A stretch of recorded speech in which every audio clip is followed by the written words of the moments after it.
southwestern Morris County in northern New Jersey, northwestern Somerset County in northern New Jersey, Hunterdon County in northwestern New Jersey, central Warren County in northwestern New Jersey, until 8:30 p.m.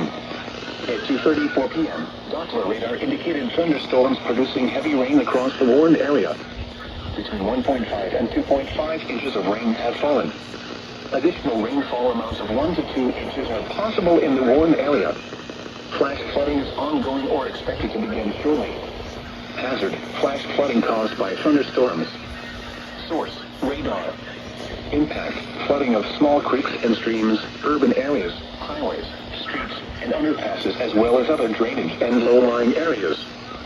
Some locations that may experience flash flooding include Hackettstown, Washington, Flemington, High Bridge, Clinton, Belvidere, Harmony, Oxford, Hope, Glen Gardner, Hampton, and Stumptown.